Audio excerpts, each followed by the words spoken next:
I'm sorry Gayatri. ಯಾಕೆ? ನಿನ್ನನ್ನು ಸಂತೋಷವಾಗಿ ಇಟ್ಕೋಬೇಕಾದ ಕಾಲದಲ್ಲಿ ಆಸ್ಪತ್ರೆ ಕಾವಲು ಕಾಯೋ ಹಾಗೆ ಮಾಡಿಬಿಟ್ಟೆ. ಯಾಕೆ ನಗ್ತಿ? ಇನ್ನೇನ್ ಮಾಡ್ಲಿ, ಈಗ ಹುಚ್ಚಾಗಿ ಮಾತಾಡಿದ್ರೆ. ತಗೊಳ್ಳಿ. ಬೇಡ. ಯಾಕೆ? ನಂಗಿದು ಬೇಡ. ಇನ್ನೇನ್ ಬೇಕು? ನನ್ಗೆ ಗೊತ್ತಾಯ್ತು ನೋಡಿ. ಮೊದಲದು, ಆಮೇಲೆ ಮೊದ್ಲಿದು, ಆಮೇಲೆ ಅದು. ಆಸ್ಪತ್ರೆನಲ್ಲಿ ಯಾರು ಬರ್ತಾರೆ? ಬಂದ್ರೆ ಬರ್ಲಿ. ಯಾರು ಬರ್ತಾರೆ ನೋಡಿ. ನಾನು ಹೇಳಿಲ್ಲ.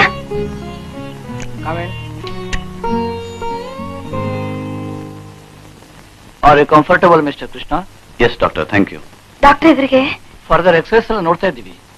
ಇನ್ನೊಂದು 2 days ನಲ್ಲಿ ರಿಸಲ್ಟ್ ಹೇಳಿ. ಸರಿ doctor. Thank you. Thank you. ಕಮಾನ್.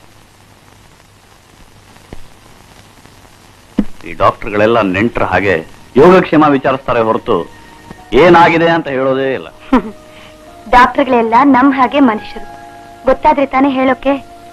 ಅಂದ್ರೆ ಅವರಿಗಿಂತ ದೊಡ್ಡವರೊಬ್ಬರಿದ್ದಾರೆ, ಅವ್ರನ್ನ ಕೇಳ್ಕೊಳ್ಳಿ. ಇನ್ಯಾವ ಡಾಕ್ಟರ್ನ? ನಾನು ಹೇಳಿದ್ದು ಎಲ್ಲರಿಗಿಂತ ದೊಡ್ಡವರನ್ನ, ಆ ಧನ್ವಂತ್ರಿನ. ಎಲ್ಲಿದ್ದ ನಿನ್ನ ಧನ್ವಂತ್ರಿ? ಮಂತ್ರಾಲಯದಲ್ಲಿ. ಓ, ನಾನಿನ್ನ ರಾಘವೇಂದ್ರ ಸ್ವಾಮಿಗಳ? ಹೌದು.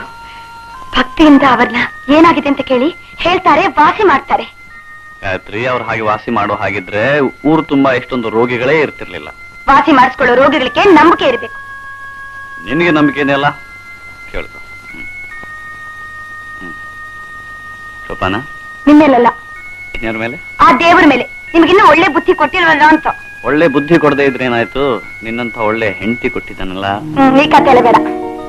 ಸರಿ, ಜ್ಯೂಸ್ ಕೊಡು.